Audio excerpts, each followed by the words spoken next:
नमस्कार विद्यार्थी मित्रांनो, DRT लेक्चर्स या यूट्यूब चॅनलमध्ये आपल्या सर्वांचे हार्दिक स्वागत आहे. जसं की आपण पाठीमागच्या काही लेक्चर्समध्ये आपण एक क्वेश्चन बँक 10 प्रश्नांची क्वेश्चन बँक बघत आहोत की जे प्रश्न भूगोल या विषयाच्या संदर्भातील विविध प्रकारच्या शासकीय ज्या आपण स्पर्धा परीक्षा तुम्ही देता त्या स्पर्धा परीक्षांच्यासाठी किंवा इतर सर्व परीक्षांच्यासाठी जे पूर्व आणि मुख्य परीक्षेमध्ये नेहमी आणि वेगवेगळ्या स्वरूपांच्यामध्ये विचारले जातात त्या प्रश्नांच्या संदर्भात आपण माहिती बघत आहोत. अशाच प्रश्नांची एक क्वेश्चन बँक आपण आजच्या लेक्चरला बघणार आहोत. एकूण 10 प्रश्न आहेत. त्या 10 प्रश्नांच्या संदर्भामध्ये आपण या ठिकाणी चर्चा करणार आहोत. त्या 10 प्रश्नांची स्वरूप कशा प्रकारचं आहे किंवा कोणत्या घटकाशी संबंधित आहेत किंवा ते प्रश्न कशा प्रकारे विचारले जातात आणि त्याचं जे सोल्युशन दिलेलं आहे त्या सोल्युशनच्या माध्यमातून तुम्हाला इतरही काही प्रश्नांची उत्तरं मिळू शकतात. त्यामुळे या ठिकाणी हे जे 10 प्रश्न आहेत ते 10 प्रश्न आपल्याला अत्यंत महत्त्वाचे आहेत. याच्या संदर्भातील तुम्हाला हमखास काही प्रश्न परीक्षेमध्ये विचारले जाऊ शकतात. तर चला आपण ते प्रश्न बघूयात. या ठिकाणी जो पहिला प्रश्न आहे तो या ठिकाणचा पहिला प्रश्न ॲग्रिकल्चर जॉग्राफी म्हणजे कृषी भूगोलाविषयी संबंधित आहे. प्रश्न काय आहे बघा, which of the following is the most important factor in the soil formation. Which of the following most important factor, most important म्हणजे सगळ्यात महत्त्वाचा घटक, सॉईल फॉर्मेशन म्हणजे मृदा निर्मिती, मृदा निर्मितीसाठी सर्वात महत्त्वाचा घटक कोणता. आता आपण बघतो की ॲग्रिकल्चर जॉग्राफीमध्ये मृदा हा सर्व घटक सगळ्यात महत्त्वाचा आहे. तुम्ही जर ॲग्रिकल्चर जॉग्राफीचा अभ्यास केला असेल तर त्या ठिकाणी तुम्हाला या घटकाची अगदी सविस्तर माहिती मिळून जाते. आता या ठिकाणी सॉईल फॉर्मेशनसाठी कोणते घटक महत्त्वाचे आहेत, या ठिकाणी 4 त्याचे पर्याय दिलेले आहेत. ए आहे रिलीफ, बी क्लायमेट, सी नॅचरल व्हेजिटेशन आणि डी आहे रॉक कव्हर. आता रिलीफ म्हणजे त्या ठिकाणचं असणारं भूस्वरूप कशा प्रकारचं आहे, क्लायमेट म्हणजे हवामान आहे, नॅचरल व्हेजिटेशन म्हणजे त्या ठिकाणच्या वनस्पती आणि रॉक कव्हर म्हणजे काय तर खडकांचं आच्छादन आहे. आता या ठिकाणचा हा जर आपण प्रश्न बघितला तर या प्रश्नाचं जे अचूक उत्तर आहे हे सर्व घटक या मृदा निर्मितीसाठी अत्यंत महत्त्वाचे आहेत. परंतु जर आपण याच्यातील अचूक उत्तर बघितलं तर अचूक उत्तर बी हे आहे क्लायमेट. कारण काय जर आपण बघितलं तर सर्वात महत्त्वाचा घटक आहे तो क्लायमेट किंवा हवामान हा घटक मृदा निर्मितीमध्ये सर्वात जास्त परिणाम करतो. तसंच एक्सप्लेनेशन काय दिले बघा, this is the probably the most important factor that can shape the formation of soil. Two important climatic components temperature and precipitation are key. आता हे जे टेम्परेचर तापमान आणि जे बाष्पीभवन ह्या ज्या 2 महत्त्वाच्या क्रिया आहेत त्या क्रिया मृदा निर्मितीसाठी अत्यंत महत्त्वाच्या आहेत. म्हणून या ठिकाणी या प्रश्नाचा इथे दिलेला जो प्रश्न आहे which of the following most important factor of in soil formation, मृदा निर्मितीमध्ये महत्त्वाचा असणारा घटक क्लायमेट हा या ठिकाणी असलेला आपल्याला पाहायला मिळतो. म्हणून याचा अचूक उत्तर बी हे आहे. दुसरा प्रश्न आहे साल is a very important tree of. आता हा प्रश्न NDA एक्झाम 2003 मध्ये विचारला गेलेला होता. आता आपण बघतो की आपल्याकडे विविध प्रकारचे भारतामध्ये जर बघितलं तर हवामान विविध प्रकारचं आहे. आपल्याकडे विविध प्रकारच्या वनस्पती आढळतात. या विविध प्रकारच्या वनस्पतींच्या मधीलच असणारी साल ही एक वनस्पती आहे की ते वृक्ष आहे की हा वृक्ष का महत्त्वाचा आहे किंवा तो कोणत्या भागामध्ये आढळतो याच्याशी संबंधित हा प्रश्न आहे. आता आपल्याकडे असणारे वनांचे विविध प्रकार आहेत. वनांचे विविध प्रकार असले तरीसुद्धा या ठिकाणी प्रत्येक वनांच्या संदर्भातील असणारं हवामान वेगवेगळ्या प्रकारचं आहे. ज्या प्रदेशामध्ये जसं हवामान आहे तशा प्रकारची त्या ठिकाणी वनं आहेत. उदाहरणार्थ तुम्ही जर बर्फाळ प्रदेशात गेला तर सचिपर्णी वनं आढळतात, वाळवंटी प्रदेशात गेला तर काटेरी वनं आढळतात, काटेरी झुडपं आढळतात. त्या ठिकाणी तुम्ही पश्चिम घाटामध्ये गेला किंवा जास्त तिथं मुसळधार पाऊस पडतो त्या ठिकाणी घनदाट वनं, सदाहरित वनं आढळतात. म्हणजे प्रत्येक ठिकाणच्या वनांचं वैशिष्ट्य ठरलेलं आहे. आता साल हे जे वनस्पती आहे हे साल वनस्पती हे अशाच एका विशिष्ट प्रदेशामध्ये येते ते म्हणजे ट्रॉपिकल ड्राय डेसिडियस फॉरेस्ट. आता हे जे आहे विषुववृत्तीय जी उष्ण विषुववृत्तीय जो शुष्क प्रदेश आहे त्या प्रदेशामध्ये या ठिकाणी या प्रकारच्या वनस्पती आढळतात. साल ही जी वनस्पती आहे ती अत्यंत महत्त्वाची आहे कारण ती विविध प्रकारच्या होडी किंवा फर्निचर असेल या सर्व बांधकामासाठी त्याचा आपण सर्वात जास्त वापर करतो. तिसरा प्रश्न काय बघा, forest policy of government aim to bring that forest policy of government aims to bring what percentage of the total area under forest. आता शासनाचं जे वन धोरण आहे, फॉरेस्टच्या रिलेटेड जे धोरण ठरवलेलं आहे, त्या धोरणानुसार एकूण जमिनी जी आहे ते एकूण जमिनीच्या किती भाग वनांच्या खाली असला पाहिजे याच्याशी संबंधित हा प्रश्न आहे. आता जर आपण बघितलं तर आपल्या सरकारने किंवा आपल्या जे कायदेमंडळाने ठरवलेले काही कायदे आहेत, त्या कायद्यांच्यानुसार जे मानवी जीवन आहे त्या मानवी जीवनासाठी आवश्यक असणारं वनांचं प्रमाण हे एकूण भूभागाच्या 33% भूभागावरती ही वनस्पती असल्याच पाहिजे. आता याच्याशी रिलेटेड खाली 4 पर्याय दिलेले आहेत. एक आहे 33%, 33%, ए बी 25%, सी 22% आणि डी आहे 27%. आता याचं आन्सर जर बघितलं तर ए आहे 33%, 33%. एकूण वनांचा जो भाग आहे किंवा एकूण एखाद्या देशाची जमीन, त्या जमिनीच्या जवळपास 33% भागावरती ह्या वनस्पती असल्याच पाहिजेत. आता हे कुणी ठरवलेलं आहे त्याचं याच्या संदर्भात इथे एक्सप्लेनेशन दिलेलं आहे बघा. Since the 1952 national forest policy there has been on advocacy for the 33% of forest cover with a 60% forest cover in the mountain and हिली रिजन. आता माउंटन आणि हिली रिजनचा जर भाग सोडला तर एकूण 33% भागावरती आपल्याकडे वनस्पती असल्या पाहिजेत. परंतु भारतामध्ये आता जर आपण प्रमाण बघितलं तर हे प्रमाण 30%च्याही जवळपास 20-22% पर्यंत आलेलं आहे. म्हणजे आता हे प्रमाण आपल्याकडे कमी झालेलं पाहायला मिळते. चौथा प्रश्न आहे, which one of the following a global biodiversity hotspot in India. Which one of the following is a global biodiversity hotspot. म्हणजे बायोडायव्हर्सिटी जैवविविधतेच्या दृष्टिकोनातून भारतातील हा कोणता भाग महत्त्वाचा आहे, हा प्रश्न CDS एक्झाम 2001 मध्ये विचारला गेलेला आहे. आता याच्या संदर्भात खाली 4 पर्याय दिलेले आहेत. ए आहे वेस्टर्न घाट, बी आहे वेस्टर्न हिमालया, सी आहे ईस्टर्न घाट आणि डी आहे नॉर्थर्न हिमालया. एकूण जर आपण बघितलं तरी सर्व आपल्या भारतातील भाग आहेत. आपण भारताचा जर नकाशा बघितला तर सर्वसाधारणपणे अशा प्रकारचा येतो. या ठिकाणी असणारा पश्चिम घाट, पूर्व घाट, इकडे असणारा वेस्टर्न हिमालया हा नॉर्थर्न हिमालया आणि इकडे असणारा वेस्टर्न हिमालय, असे हे एकूण भाग आपल्याकडे असलेले पाहायला मिळतात.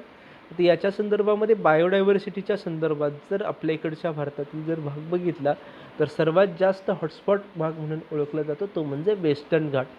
ज्या महाराष्ट्रातून किंवा आपण जर बघितलं तर ज्या घाटाचा बहुतांश भाग आपल्या महाराष्ट्रात येतो तो पश्चिम घाट. हा पश्चिम घाट जैवविविधतेच्या दृष्टिकोनातून महत्त्वाचा आहे, कारण या ठिकाणी सधारित प्रकारची वने आहेत आणि खूप मोठ्या प्रमाणात त्या ठिकाणी वनांचं संगोपन केलेलं आहे.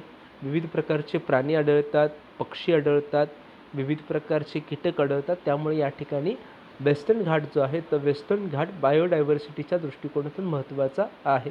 तर या ठिकाणी हे सर्व घटक जरी आपल्या भारतातील असले, बायोडायव्हर्सिटीच्या संदर्भात महत्त्वाचे असले तरीसुद्धा आपल्या भारताच्या दृष्टिकोनातून वेस्टर्न घाट हा बायोडायव्हर्सिटीच्या दृष्टिकोनातून हॉटस्पॉट आहे. म्हणून याचं राईट आन्सर जे आहे ते राईट आन्सर ए हे असलेलं आपल्याला पाहायला मिळतं. 5वा प्रश्न आहे, the important feature of the shifting cultivation is.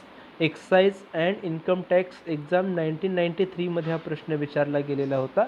Agriculture जॉग्राफीशी related हा प्रश्न आहे.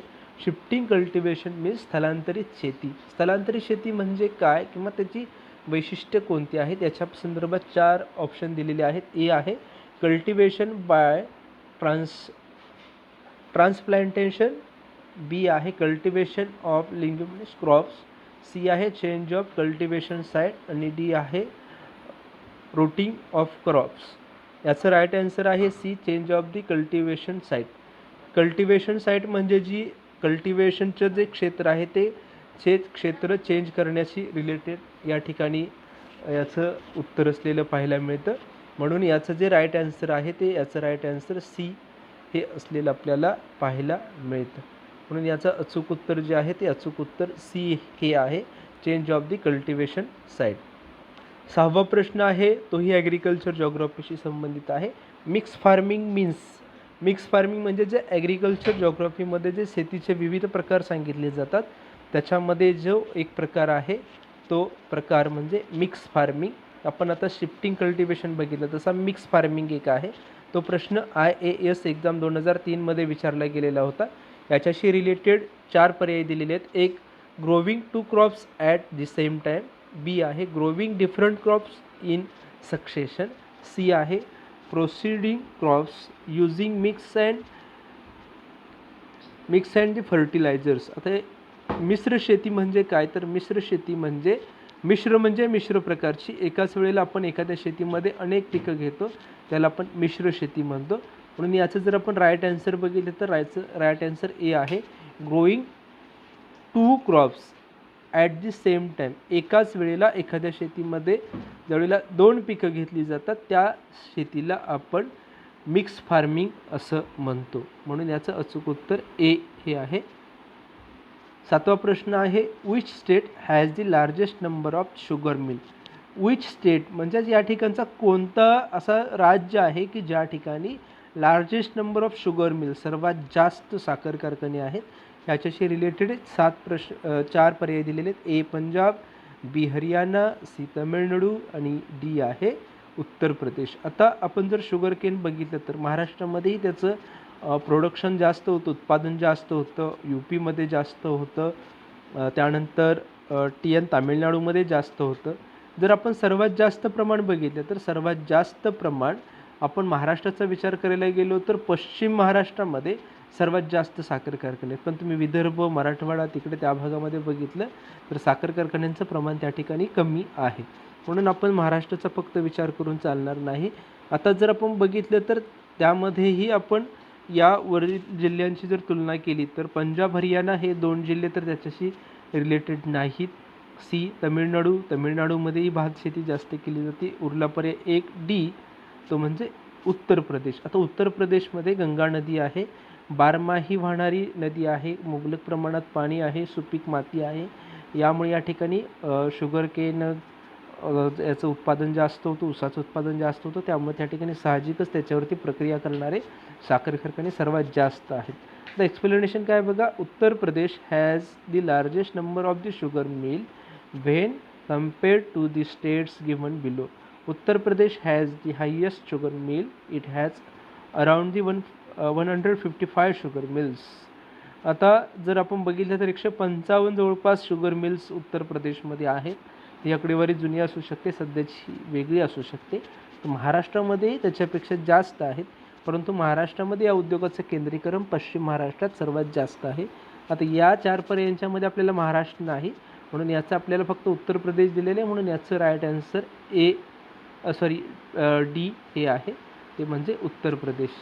8वा प्रश्न आहे, which one of the following is not causes of the soil erosion.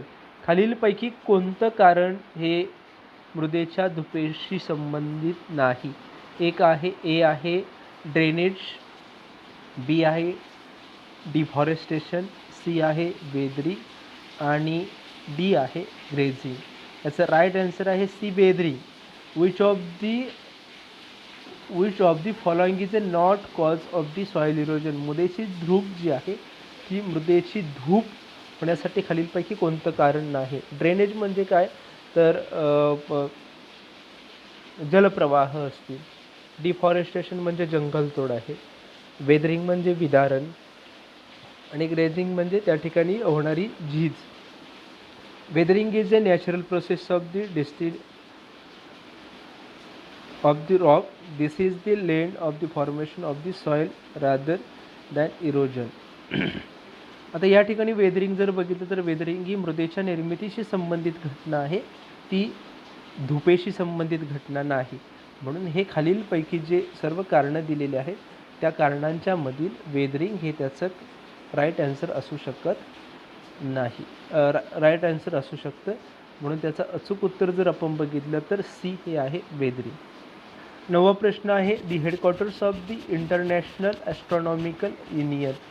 IAU is a located in. IAUचं ठिकाण म्हणजे हे जे मेन हेडक्वार्टर्स आहे ते कुठं आहे, तर याचे 4 पर्याय दिलेले. A Geneva, B Mexico city, C New York, D Paris म्हणजे फ्रान्स. राईट आन्सर आहे option D Paris. It was establish in the 1919 as the first of a series of the international union of the advancement of specific branches of the service. आता IAUचं या ठिकाणी मुख्य जे केंद्र आहे ते केंद्र पॅरिस या ठिकाणी असलेले पाहायला मिळतं. त्यानंतरचा 10वा प्रश्न आहे, India's first marine national park is located in. भारतातील सर्वात पहिला मरीन नॅशनल पार्क कोणता. आता आपण नॅशनल पार्क म्हणतो तो जंगलांच्या मध्ये असतात ते वेगळे. मरीन म्हणजे समुद्रातला आपण नॅशनल पार्क आपण म्हणूया. मरीन म्हणजे समुद्राच्या किनाऱ्यावरती किंवा समुद्रातला नॅशनल पार्क कुठे आहे, तो आपल्या भारतातला सर्वात पहिला आहे. याच्याशी रिलेटेड 4 प्रश्न दिलेले आहेत. ए आहे the gulf of Kutch, B Bay of Bengal, C Arabian Sea आणि डी आहे गल्फ ऑफ खंबात. याचं राईट आन्सर आहे A the gulf of Kutch. गुजरातचं जे कच्छचं रण आहे त्या कच्छच्या रणामध्ये या ठिकाणी हे पहिलं नॅशनल पार्क झाले, मरीन नॅशनल पार्क झालेलं आहे. India first marine national park wild sanctuary and the first marine national park was created in the gulf of Kutch in 1980 and 1982 respectively. आता या ठिकाणी हे जे इंडियातलं first marine wildlife sanctuary and first marine national park हे जे झालेलं आहे ते 1980 आणि 1982 झालेलं आहे. अशा प्रकारचे हे 10 प्रश्न आहेत. या ठिकाणी या प्रश्नांच्या संदर्भात जर तुमच्या काही शंका असतील तर तुम्ही कमेंट बॉक्समध्ये लिहू शकता. त्याचबरोबर हा व्हिडिओ आवडल्यास लाईक करा, शेअर करा, त्याचबरोबर जास्तीत जास्त सबस्क्राईब करा. थँक्यू.